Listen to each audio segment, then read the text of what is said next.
നമസ്കാരം.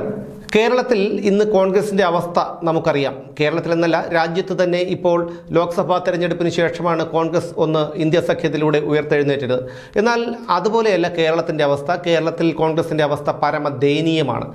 KPCC അധ്യക്ഷനായി മുല്ലപ്പള്ളി രാമചന്ദ്രന് പകരം കെ സുധാകരൻ വന്നപ്പോൾ ഞാൻ ഉൾപ്പെടെയുള്ള കേരളത്തിലെ പൊതുസമൂഹവും അതുപോലെ പാർട്ടി പ്രവർത്തകരുമൊക്കെ ഒരുപാട് പ്രതീക്ഷിച്ചു. എന്തൊക്കെയോ മാറ്റങ്ങൾ പാർട്ടിയിലുണ്ടാകും, സംഘടന ശക്തിപ്പെടും എന്നൊക്കെ നമ്മളൊക്കെ പ്രതീക്ഷിച്ചിരുന്നു.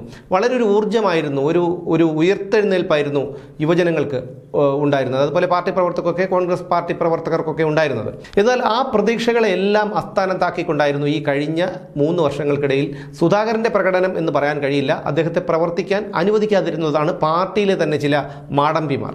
അപ്പോൾ ഈ കഴിഞ്ഞ 3 വർഷത്തിനുള്ളിൽ കാര്യമായി ഒന്നും ചെയ്യാൻ തന്നെ കെ സുധാകരന് കഴിഞ്ഞിട്ടില്ല. കാര്യമായെന്നല്ല, ഒന്നും ചെയ്യാൻ കഴിഞ്ഞിട്ടില്ല എന്നുള്ളതാണ് വാസ്തവം. എന്നാൽ സുധാകരനെ തീർത്തും ഒറ്റപ്പെടുത്തുന്ന അവസ്ഥയിലേക്കാണ് ഇപ്പോൾ കാര്യങ്ങൾ പൊയ്ക്കൊണ്ടിരിക്കുന്നത് എന്നാണ് അറിയാൻ കഴിഞ്ഞിട്ടുള്ളത്. അതിൻ്റെ ഏറ്റവും പുതിയ തെളിവാണ് മുഖ്യമന്ത്രിയുടെ ദുരിതാശ്വാസ നിധിയിലേക്ക് സംഭാവന നൽകരുതെന്നും അത് ഒക്കെയുള്ള ഒരു വിവാദത്തിൻ്റെ മറപിടിച്ച് നടക്കുന്ന ചില പ്രചാരണങ്ങളും VD സതീശനും രമേശ് ചെന്നിത്തലയും ഒക്കെ മുഖ്യമന്ത്രിയുടെ ദുരിതാശ്വാസ നിധിയിലേക്ക് സംഭാവന ചെയ്യണം എന്ന് ആഹ്വാനം ചെയ്തതും UDF MLA-മാരെല്ലാവരും 1 മാസത്തെ ശമ്പളം മുഖ്യമന്ത്രിയുടെ ദുരിതാശ്വാസ നിധിയിലേക്ക് സംഭാവന ചെയ്യണം എന്നുള്ള ആഹ്വാനമൊക്കെ നടത്തിയതൊക്കെ ഇതിൻ്റെ ഭാഗമാണ്.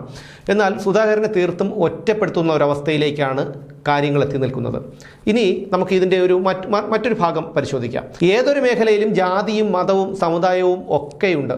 അതില്ല എന്ന് പറയാൻ നമുക്കൊരിക്കലും കഴിയില്ല. അതിൻ്റെ ഭാഗമായിട്ടാണല്ലോ മിക്ക സ്ഥലങ്ങളിലും, അതായത് ക്രിസ്ത്യൻ ഭൂരിപക്ഷ മേഖലകളിൽ ക്രിസ്ത്യാനികളെയും മുസ്ലിം ഭൂരിപക്ഷ മേഖലയിൽ മുസ്ലിങ്ങളെയും ഒക്കെ മത്സരിപ്പിക്കാൻ നിർത്തുന്നതും അവരൊക്കെ ജയിക്കുന്നതും ഒക്കെ ഈ പറയുന്ന ജാതിയുടെ അടിസ്ഥാനത്തിൽ തന്നെയാണ്. അതുകൊണ്ട് തന്നെ ജാതി ഇല്ല എന്നൊന്നും പറയാൻ കഴിയില്ല. സിനിമാ മേഖലയിലും രാഷ്ട്രീയ മേഖലയിലും അതുപോലെ കച്ചവട മേഖലയിൽ വരെ ജാതിയുടെ സ്വാധീനം വലുതായിട്ടുള്ള ഒരു സംസ്ഥാനമാണ് കേരളം. നൂറ്റാണ്ടുകൾക്ക് മുൻപാണ് സ്വാമി വിവേകാനന്ദൻ പറഞ്ഞത് കേരളം ഒരു ഭ്രാന്താലയമാണെന്നാണ് ജാതിയുടെ അടിസ്ഥാനത്തിൽ. ഇന്ന് അതേ നിലയിലേക്ക് കേരളം എത്തിയിരിക്കുന്നു എന്നുള്ളതാണ് തികച്ചും സങ്കടകരമായിട്ടുള്ള മറ്റൊരു കാര്യം.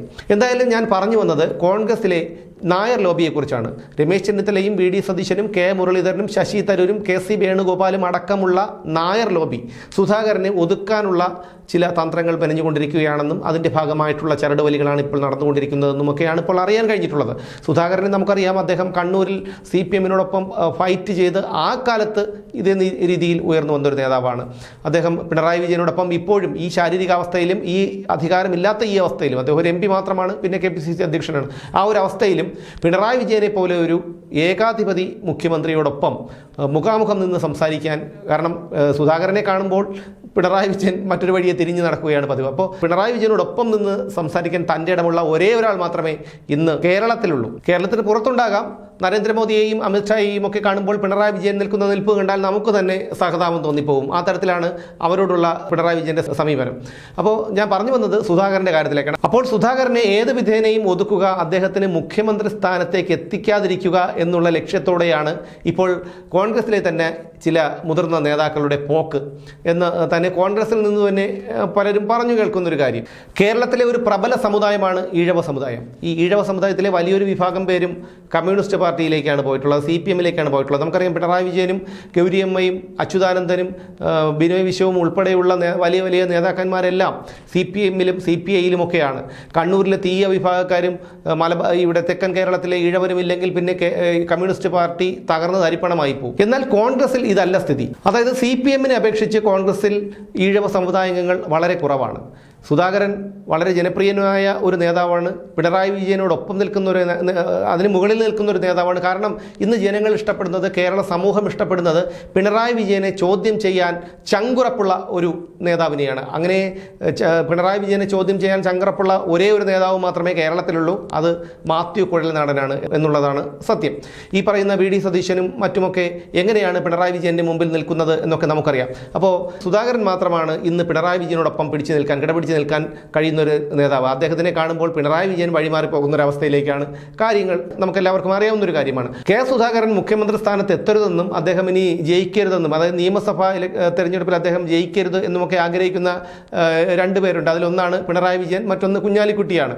എന്നാൽ കുഞ്ഞാലിക്കുട്ടിയുടെ ചായ്വ് എങ്ങോട്ടാണെന്നും കുഞ്ഞാലിക്കുട്ടിയും പിണറായി വിജയനും തമ്മിലുള്ള അന്തർധാര സജീവമാണെന്നുമൊക്കെ എല്ലാവർക്കും അറിയാവുന്ന ഒരു കാര്യമാണ്. കാരണം അത്തരം നിലപാടാണ് അദ്ദേഹം സ്വീകരിച്ചിട്ടുള്ളത്. നമുക്കറിയാം, CPM-ൽ പോലും KR ഗൗരി ഗൗരിയമ്മ, അതായത് ഒരു ഈഴവ സമുദായംഗമായ KR ഗൗരിയമ്മ മുഖ്യമന്ത്രിയാകാതിരിക്കാനുള്ള സർവ്വ അടവുകളും അന്ന് പയറ്റിയിരുന്നു. അത് വിജയിക്കുകയും ചെയ്തിരുന്നു. KR ഗൗരിയമ്മ മുഖ്യമന്ത്രിയായില്ല. പിന്നീട് VS അച്യുതാനന്ദനാണ് ഈഴവ സമുദായത്തിൽ നിന്ന് CPM-ലേക്ക് മുഖ്യമന്ത്രിയായി എത്തിയത്. അതിനുശേഷം ഇപ്പോൾ പിണറായി വിജയൻ TA സമുദായത്തിൽപ്പെട്ട പിണറായി വിജയൻ. കാരണം CPM-ന്റെ വലിയൊരു വിഭാഗം പ്രവർത്തകരും അണികളും നേതാക്കളും ഒക്കെ ഈഴവ വിഭാഗത്തിൽപ്പെട്ടവരാണ്. അപ്പോൾ അതുകൊണ്ട് തന്നെ അതിൽ അത്ഭുതപ്പെടേണ്ട കാര്യമൊന്നുമില്ല. പക്ഷേ കോൺഗ്രസിലെ സ്ഥിതി അതല്ല.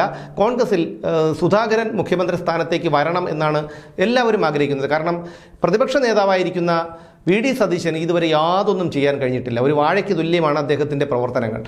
പിന്നെയുള്ളത് രമേശ് ചെന്നിത്തലയാണ്. അദ്ദേഹത്തിൻ്റെ കാര്യവും നമുക്കറിയാം. ശശി തരൂർ ഇപ്പോൾ അദ്ദേഹത്തിന് മുഖ്യമന്ത്രി കസേരയിലേക്ക് ഒരു കണ്ണുണ്ട് എന്നുള്ളതൊക്കെ എല്ലാവർക്കും അറിയാവുന്ന ഒരു കാര്യമാണ്. KC വേണുഗോപാലിനെ എന്തായാലും രാഹുൽ ഗാന്ധി വിട്ടുകൊടുക്കില്ല. പിന്നെയുള്ളത് മുരളീധരനാണ്. മുരളീധരനും ശക്തമായൊരു എതിർപ്പുണ്ട്. എങ്കിൽ പോലും ഈ ഒരു നായർ ലോബി കേരളത്തിലെ കോൺഗ്രസിൻ്റെ നേതൃത്വത്തിൽ പിടിമുറുക്കിക്കൊണ്ടിരിക്കുകയാണെന്നാണ് ഈ പാർട്ടിയിലെ തന്നെ, അതായത് കോൺഗ്രസ് പാർട്ടിയിലെ തന്നെ പലരും പറയാതെ പറയുന്നതും അതുപോലെ രഹസ്യമായും ഒക്കെ നടക്കുന്ന ചർച്ചകളിൽ ഇതാണ് കണ്ടുവരുന്നത്. ഇപ്പോൾ മുഖ്യമന്ത്രിയുടെ ദുരിതാശ്വാസ നിധിയുമായി ബന്ധപ്പെട്ടുള്ള നിലപാടുകൾ രമേശ് ചെന്നിത്തലയും VD സതീശനും ഒക്കെ എടുത്തപ്പോൾ സ്വാഭാവികമായും ഒരു KPCC അധ്യക്ഷനാണ് സുധാകരൻ. അതോടൊപ്പം തന്നെ പതിറ്റാണ്ടുകളായി പാർട്ടിയിൽ പ്രവർത്തിക്കുന്ന ഒരാളാണ്. അങ്ങനെ ഒരു മുതിർന്ന നേതാവിനെ വകവയ്ക്കാതെ പാർട്ടിയിലുള്ള തന്നെ മുതിർന്ന നേതാക്കൾ ഇത്തരം നിലപാടുകൾ എടുക്കുമ്പോൾ, അതായത് എതിർപക്ഷത്തുള്ളവർക്ക് അനുകൂലമായി നിലപാടെടുക്കുമ്പോൾ സ്വാഭാവികമായും സുധാകരൻ മാനസികമായി തകർന്നിരിക്കുന്നു എന്നുള്ളത് മറ്റൊരു സത്യമാണ്. ഇനി ഏറ്റവും ഭീകരമായൊരു കാര്യം, മുഖ്യമന്ത്രി സ്ഥാനത്തേക്ക് സുധാകരന് പകരം മറ്റാരെങ്കിലുമാണ് എത്തുന്നതെങ്കിൽ, അതായത് UDF അധികാരത്തിൽ വരികയും മറ്റാരെങ്കിലുമാണ് മുഖ്യമന്ത്രി സ്ഥാനത്തേക്ക് എത്തുകയും ചെയ്താൽ കേരളത്തിൻ്റെ അവസ്ഥയും കോൺഗ്രസിൻ്റെ അവസ്ഥയും പിന്നെ കണ്ടു തന്നെ അറിയേണ്ടി വരും.